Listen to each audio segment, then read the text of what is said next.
February 3, 1943. 26,000 feet above the icy waters of the North Sea. The sky looked almost peaceful. From a distance, the American bomber formation resembled a slow-moving city drifting through the clouds. Dozens of Boeing B-17 Flying Fortress aircraft held perfect formation, their polished aluminum skin reflecting the pale winter sun. Inside one of those bombers, no one admired the view. Every man knew that once they crossed the Dutch coastline, they would enter what bomber crews called fighter country. And in fighter country, time worked against you. Staff Sergeant Michael Donovan checked his twin .50 caliber Browning machine guns for what felt like the 100th time. The cold seeped through every layer of clothing. Even inside electrically heated flight suits, temperatures at that altitude dropped well below freezing. He flexed his fingers. They barely responded. The oxygen mask muffled every breath. The constant roar of 4 Wright Cyclone engines vibrated through the entire aircraft. No conversation lasted more than a few words. Everyone waited. Somewhere ahead. The Germans were climbing. The mission briefing had sounded almost routine.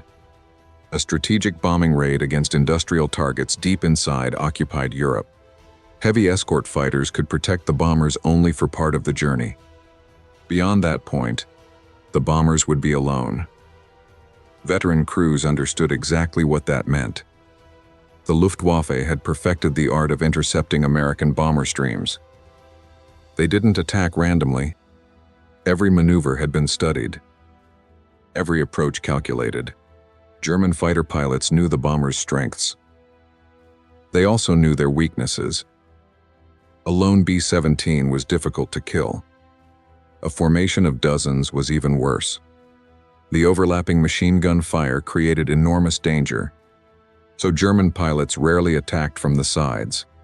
Instead, they concentrated their fire where the bombers were least prepared. Fast frontal attacks, high-speed diving passes, coordinated assaults from several directions. The goal wasn't to dogfight.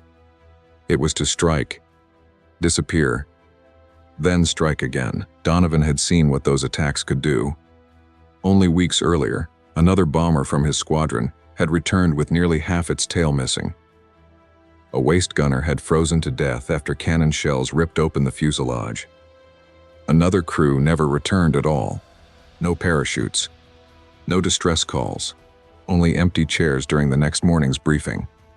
Every experienced gunner eventually realized an uncomfortable truth. You weren't trying to survive forever. You were simply trying to survive one more mission, then another, then another. The navigator suddenly spoke over the interphone, crossing the coast. Silence followed. The crew instinctively looked outward. Nothing. Just clouds.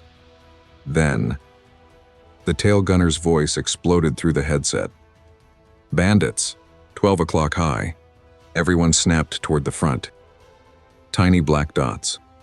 Too small to identify. Then larger. More still. Within seconds, there were dozens. The radio operator whispered almost involuntarily, "My God." The formation wasn't facing a handful of interceptors. It was facing an entire hunting pack. Rows of Messerschmitt Bf-109 fighters climbed directly toward the bomber stream, sunlight flashing from their wings. The Luftwaffe commander had chosen his moment perfectly. The American escorts had already turned back. The bombers were alone.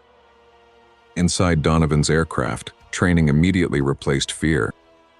The pilot tightened formation. The co-pilot checked engine instruments. Bombardier secured his compartment. Every gunner swung his weapons toward the approaching fighters. Nobody shouted.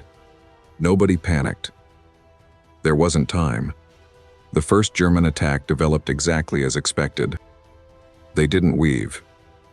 They didn't circle. They accelerated directly toward the formation. Head-on. Closing speeds exceeded 600 miles per hour. From first sighting to firing distance, less than 20 seconds. The lead German fighters opened fire first. Bright streams of 20mm cannon shells streaked through the sky. One B-17, several hundred yards away, erupted into flames. Its nose disappeared beneath black smoke. Seconds later, it rolled violently to the left. No parachutes appeared. The bomber simply vanished into the cloud layer below. No one aboard Donovan's aircraft had time to think about it. The Germans were already upon them. Machine guns thundered. Spent shell casings poured onto the bomber's floor. The smell of hot gunpowder instantly filled the compartment. Donovan fired only short bursts. He had learned long ago that panic emptied ammunition boxes faster than enemy airplanes. The first attackers flashed past so quickly they became blurs. 1, 2, 5, gone. The sky fell quiet again, for perhaps 15 seconds. Then the radio crackled.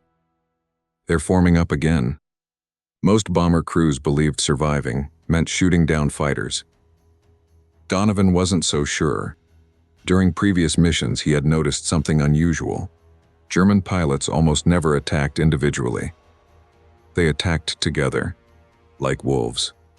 Every fighter depended upon the timing of the others. Break that timing, and something changed. The attack became noticeably weaker.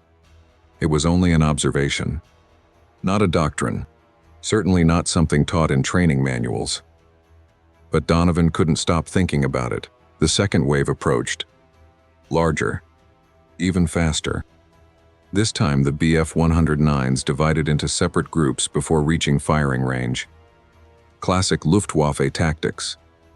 One section would force the bombers to concentrate their defensive fire. Another would strike from a different angle.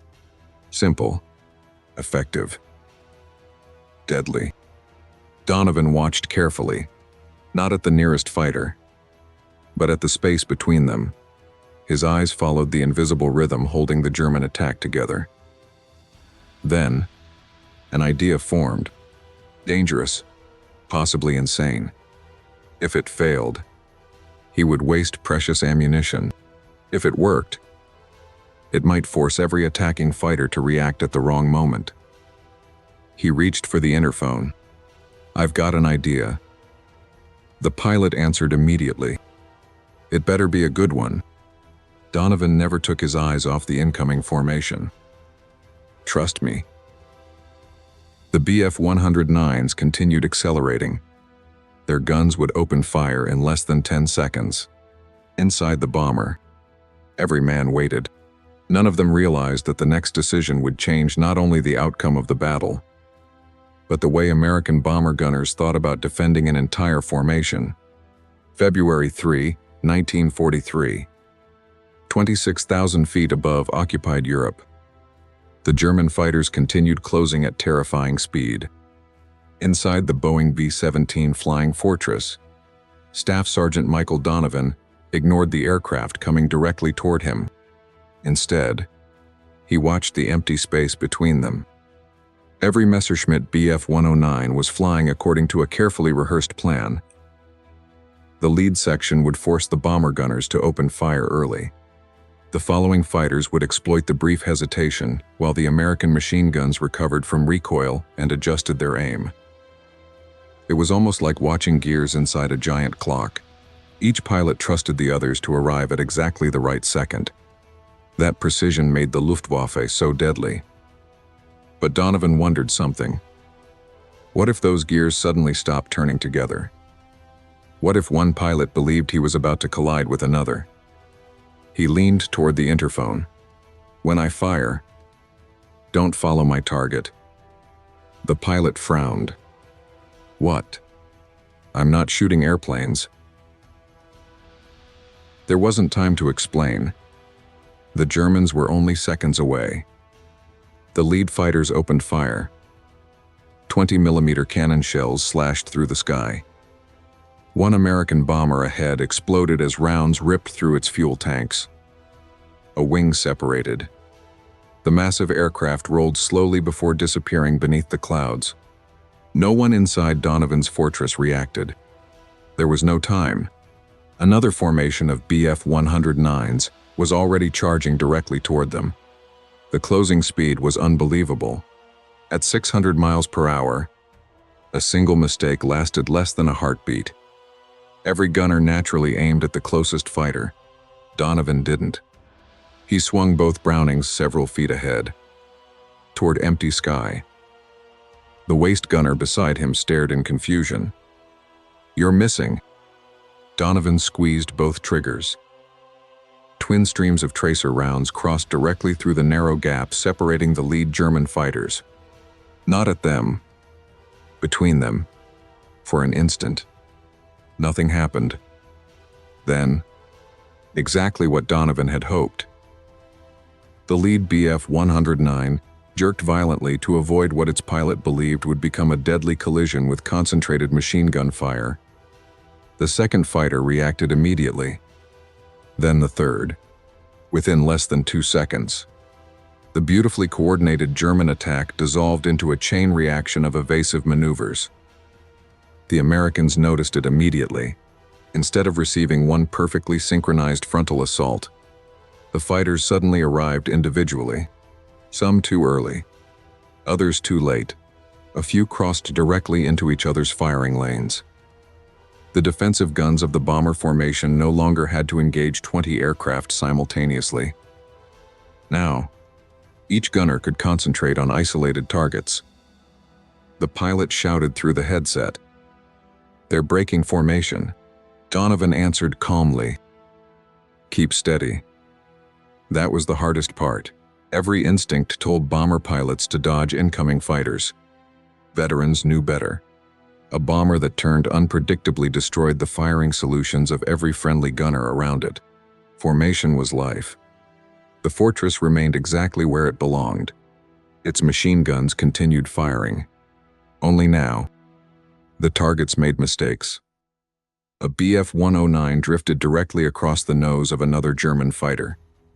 The trailing pilot hesitated, only for a fraction of a second. It was enough. 3 American bombers concentrated their fire simultaneously. Bright tracers stitched across the fighter's wings. Pieces of aluminum exploded away. The aircraft rolled sharply before diving out of control.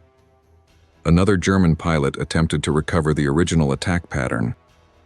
He accelerated between 2 bombers. Too low. A tail gunner caught him with a devastating burst. Smoke erupted from the engine. The fighter disappeared beneath the formation. Inside Donovan's aircraft, no one cheered. There wasn't time. Another wave was already forming. The Luftwaffe commander quickly recognized the problem. His fighters weren't losing because of poor flying. They were losing their rhythm. Every attack depended upon timing. Without perfect spacing, American defensive fire became exponentially more dangerous. He immediately radioed new instructions. Wider intervals.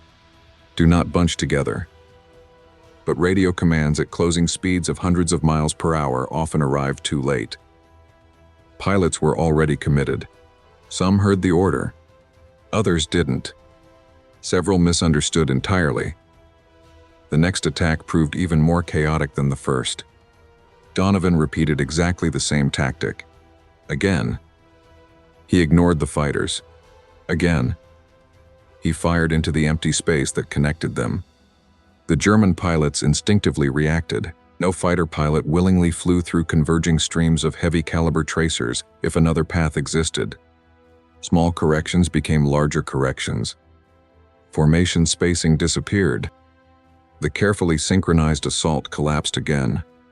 This time, every American bomber around them benefited. Gunners who had never heard Donovan's idea unknowingly took advantage of the confusion. Separated fighters became far easier targets. One by one, the German attacks lost their precision. The radio suddenly exploded with excited voices from neighboring bombers. "They're scattered. Keep firing. They can't stay together." No one yet understood why. They only knew something had changed. The Luftwaffe, normally frighteningly disciplined, suddenly appeared hesitant. For the first time that morning, The Americans sensed the battle shifting. Not decisively, not safely, but noticeably. Then came the most dangerous moment of the mission. A fresh group of Bf-109s abandoned the frontal attack entirely. Instead, they climbed high above the formation. Veteran bomber crews recognized the maneuver instantly. Their diving, a high-speed diving attack, generated enormous kinetic energy. German fighters could fire, pass completely through the bomber formation, then climb away before American gunners fully tracked them. It had become one of the Luftwaffe's most effective techniques. Donovan studied the climbing fighters carefully, then smiled behind his oxygen mask. "They're doing exactly what I wanted." The co-pilot looked confused. "How is that good?" "Because now, they're no longer attacking together." The German commander had unintentionally confirmed Donovan's theory. Unable to coordinate massive frontal assaults anymore, individual squadrons began experimenting with different attack angles. That flexibility solved one problem, but created another. Instead of dozens of fighters arriving simultaneously, the bomber crews now fought smaller battles. 5 aircraft, 3 aircraft, sometimes only 1, against the overlapping defensive guns of an entire B-17 formation. Those odds heavily favored the Americans. One diving fighter misjudged his speed. He flashed directly beneath Donovan's bomber. The top turret gunner fired almost instinctively. The fighter exploded into a shower of fragments. Another overshot completely. A third pulled away before even reaching firing distance. The psychological effect was becoming obvious. German pilots no longer trusted the spacing of the aircraft around them. Every attack now carried uncertainty. Nearly 15 minutes into the engagement, the bomber formation remained intact, scarred, smoking, missing several aircraft, but still moving toward its target. That alone surprised many German commanders. One Luftwaffe officer would later remark that the Americans seemed to have discovered a way to make an entire formation fight as if it shared one mind. In reality, the opposite had happened. One gunner had simply forced the attackers to stop thinking as one. Donovan checked his ammunition. Much lower now. His gun barrels glowed from continuous firing. His hands had become numb from the freezing slipstream pouring through shattered plexiglass. Yet he couldn't stop, because through the cockpit windows, he saw another formation climbing toward them, larger than the last. And this time, the Germans had clearly learned something from their earlier failures. They weren't approaching in one line anymore. They were spreading across nearly the entire horizon. Whatever happened next would determine whether Donovan's suicidal idea had merely delayed the inevitable or permanently changed the way bomber crews defended themselves. February 3, 1943. The battle had entered its most dangerous phase. Far below, the snow-covered fields of occupied Europe drifted silently beneath the bomber stream. Above them, the sky had become a maze of smoke trails, burning aircraft, shattered aluminum, and streaks of machine gun tracers. Inside the Boeing B-17 Flying Fortress, Staff Sergeant Michael Donovan could barely hear the engines anymore. The constant roar of combat had replaced every other sound. His oxygen mask smelled of burned cordite. His gloves were stiff with frozen hydraulic fluid and gunpowder residue. His twin Brownings had fired thousands of rounds, yet he couldn't afford to slow down. The Germans were adapting. Minutes earlier, Donovan's unusual tactic had disrupted several coordinated attacks. Instead of flying in tightly synchronized formations, the Luftwaffe fighters had begun approaching from wider intervals. From a distance, it looked smarter, harder to disrupt. The German commander had clearly recognized that concentrated formations had become vulnerable to overlapping defensive fire. Now each section would attack independently. The Americans watched the change unfold. No one spoke. The silence itself revealed how serious the situation had become. Finally, the navigator broke it. "They've changed." Donovan nodded. "I know." The co-pilot asked the question everyone was thinking. "So now what?" Donovan never answered. Instead, he smiled. Because the Germans had just made the exact decision he wanted. The first scattered attack arrived less than a minute later. Instead of 30 fighters appearing simultaneously, groups of 3 and 4 approached from different directions. To inexperienced crews, it looked even more frightening. Veteran bomber pilots saw something different. Every attacking group had lost the protection of the others. Each section now had to survive on its own. One BF-109 climbed toward the formation from below. The ball turret gunner tracked him carefully. He waited. 50 yards. 40. 30. The German pilot finally committed. Twin machine guns erupted. The fighter exploded into fragments before it completed its firing pass. Almost immediately, another section attacked from above. This time, the top turret engaged. Again, the fighters had no supporting aircraft crossing simultaneously from other directions. Every American gunner could focus completely on one threat. The bomber formation suddenly felt different. Still dangerous, still terrifying, but manageable. Donovan quietly whispered, "They're fighting us." One airplane at a time. The German commander realized the mistake almost immediately. His pilots had avoided concentrated defensive fire, but they had surrendered the greatest advantage fighter formations possessed: mutual support. One by one, American bombers concentrated dozens of machine guns against isolated attackers. Every pass became more expensive, every mistake more deadly. Pilots who had entered the battle aggressively now began pulling away earlier than before. Some broke off attacks before reaching effective firing range. Others fired hurried bursts from excessive distance. Accuracy suffered. Confidence followed. Psychology had entered the battle. Donovan noticed another pattern. The farther the engagement continued, the less predictable the Germans became. Instead of following doctrine, individual pilots began improvising. Normally, improvisation demonstrated initiative. Today, it demonstrated confusion. One fighter crossed directly through another section's firing lane. A second nearly collided while climbing away. Two bombers immediately concentrated their guns. The lead aircraft rolled inverted, trailing thick black smoke. His wingman escaped only by abandoning the attack entirely. Another German pilot dove too steeply. His recovery came dangerously close to the bomber formation. 3 separate B-17s opened fire simultaneously. The fighter simply disappeared beneath converging streams of .50 caliber tracers. Inside Donovan's bomber, nobody celebrated. Every man understood another truth about aerial combat. Every German fighter destroyed today represented another experienced pilot who would not return tomorrow. But every bomber already lost contained 10 American airmen. This wasn't about revenge. It was survival. Nearly 20 minutes into the engagement, the bomber formation finally reached friendly fighter cover. Tiny shapes appeared far ahead, then larger. American escort fighters. The room laughed. The officer didn't. "What do you mean?" Donovan stood and walked toward the operations map. Using a pencil, he sketched several converging fighter formations.